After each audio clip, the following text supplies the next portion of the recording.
Ce mercredi s'est tenu le Conseil des ministres. La lecture ce soir, c'est avec Adama Anouchkaba. Adama, bonsoir. Bonsoir Mariama et bonsoir à tous.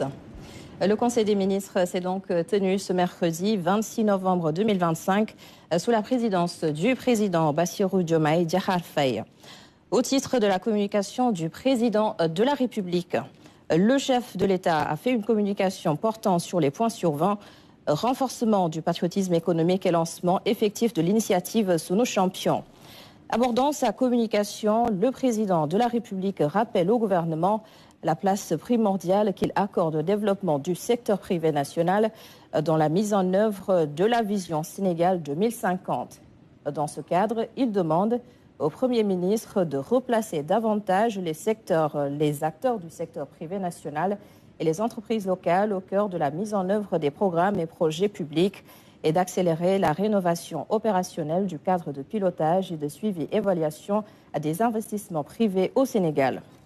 Il annonce aussi qu'il présidera la première réunion du Conseil présidentiel de l'investissement rénové dans la deuxième quinzaine du mois de mars 2026 et demande au Premier ministre de préparer avec l'ensemble des acteurs impliqués cette importante réunion qui entre dans le cadre du redressement et de la relance de l'économie nationale.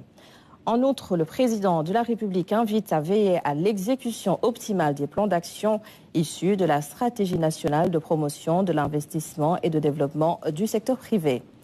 Il informe le Conseil de l'initiative présidentielle dénommée Sous nos champions qui sera effectivement déployée à partir du mois de décembre 2025 pour promouvoir l'émergence de champions nationaux en vue de renforcer le rôle primordial des acteurs économiques nationaux et des entreprises locales dans la mise en œuvre de l'agenda national de transformation Sénégal 2050.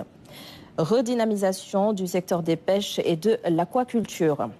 Soulignant la place fondamentale du secteur des pêches dans l'activité économique et la stabilité sociale, le chef de l'État rappelle que la préservation et la gestion durable de nos ressources halieutiques constituent deux principes directeurs majeurs pour la relance du secteur des pêches.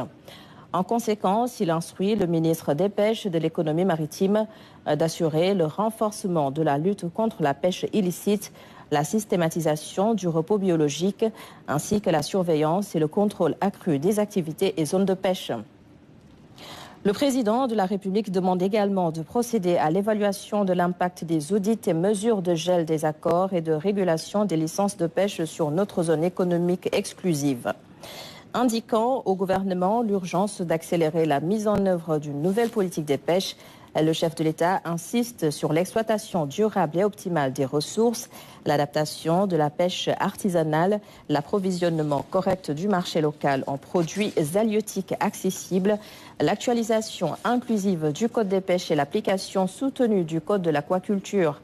Il exhorte le gouvernement à accroître les aménagements, équipements et lignes de financement du sous-secteur de l'aquaculture, à accélérer la matérialisation des actions de modernisation des quais, pirogues et équipements de pêche, à initier un plan de rénovation du marché national du poisson de Pikine et à bâtir un nouveau modèle de gouvernance du secteur des pêches plus inclusif et plus transparent.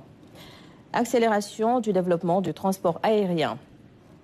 Après avoir félicité le ministre des Transports terrestres et aériens pour le bon déroulement à Dakar du comité des ministres de l'ASECNA, le chef de l'État rappelle au gouvernement l'importance du développement du secteur aérien dans la vision Sénégal 2050 et demande d'accentuer la revue prospective de la stratégie hub aérien dans toutes ses composantes et financements.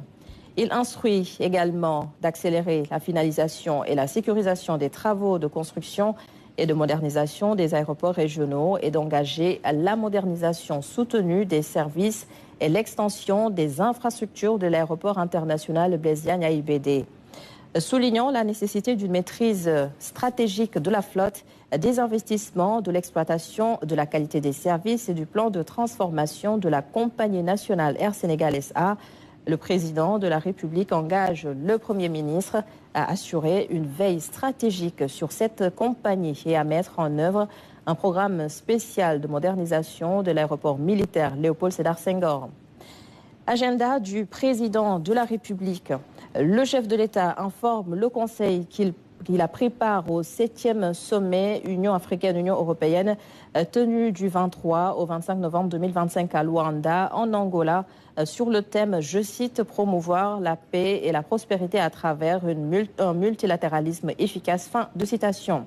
Il a souligné sa participation à la plénière sur le thème sur une coopération renouvelée et renforcée pour la paix et la sécurité et un engagement envers le multilatéralisme, au cours duquel il a mis l'accent sur l'environnement géopolitique mondial préoccupant et formulé des propositions pour promouvoir la paix et la sécurité en Afrique. En marge des travaux, il a tenu des rencontres bilatérales avec le président de la République démocratique du Congo, le président de la République gabonaise, le chancelier allemand, le président de la Banque africaine de développement et la présidente de la Banque européenne de reconstruction et de développement. Au titre de la communication du Premier ministre. Le Premier ministre a débuté sa communication sur les orientations du gouvernement en matière de sécurité alimentaire, nutritionnelle et sanitaire. Il a fait observer que le Sénégal, à l'instar des autres pays du monde, est confronté à des crises sanitaires multisectorielles et à divers chocs. Ces fléaux interpellent l'État sur le dispositif mis en place pour protéger les populations contre les aléas de la vie, assurer la stabilité sociale, la paix et la santé publique qui constituent une préoccupation constante du gouvernement. Le Premier ministre a ainsi fixé les orientations précises pour l'action gouvernementale dans ce domaine, dans le cadre d'une stratégie globale et intégrée de prise en charge des missions et d'une rigoureuse harmonisation des interventions sectorielles, notamment à travers un système d'alerte précoce, une vigilance renforcée et des interventions appropriées et bien coordonnées. Dans ce sens, il a abordé la réactualisation de la stratégie nationale de sécurité alimentaire et de résilience pour l'arrimer aux orientations de l'agenda national de transformation Sénégal 2050. Cette stratégie révisée sera opérationnalisée par le programme d'appui à la sécurité alimentaire et à la résilience, permettant de renforcer l'efficacité des réponses aux crises alimentaires et de refonder les approches de prévention et de gestion des crises de manière structurelle. Le Premier ministre a rappelé que l'ancrage institutionnel au niveau de la primature de programmes et de structures de coordination vise à créer de véritables synergies pour renforcer l'impact global des politiques publiques et prévenir les chevauchements compte tenu du caractère multidisciplinaire et multisectoriel des interventions. Il a également souligné qu'au regard de la multiplicité des acteurs et de la nécessité de veiller à l'harmonisation des interventions, il convient de mettre en avant l'approche territoriale coordonnée par les autorités décentralisées et déconcentrées. À cet effet, le Premier ministre a adressé des instructions au ministre secrétaire général du gouvernement en relation avec les ministères sectoriels pour assurer une cohérence effective des politiques sectorielles avec la stratégie du secrétariat technique du Conseil national de sécurité alimentaire. Il a clos sa communication sur 3 projets. La sécurisation de la liaison maritime Dakar-Gorée, l'autoroute Dakar-Tivaouane-Saint-Louis et l'agropole Sud. Il a présenté leur état d'avancement et les contraintes constatées avant de donner des instructions pour diligenter leur accélération. Ces projets illustrent, selon lui, la nécessité impérieuse d'aligner les procédures administratives sur le rythme et l'ambition du plan de redressement économique et social et de l'agenda national de transformation Sénégal 2050. Au titre des communications des ministres. Le ministre de l'Énergie, du Pétrole et des Mines a fait une communication sur l'élaboration de la stratégie d'achèvement de l'accès universel à l'électricité à l'horizon 2029 et l'approvisionnement du pays en produits pétroliers. Le ministre de l'Agriculture, de la Souveraineté alimentaire et de l'Élevage a fait une communication sur la préparation de la campagne de commercialisation 2025-2026. Le ministre de la Microfinance, de l'Économie sociale et solidaire a fait une communication sur la stratégie d'accès des organisations de l'économie sociale et solidaire à la commande publique. Le ministre de la Culture, de l'Artisanat et du Tourisme a fait une communication sur l'organisation de la première édition du Festival ouest-africain des arts et de la culture EcoFest.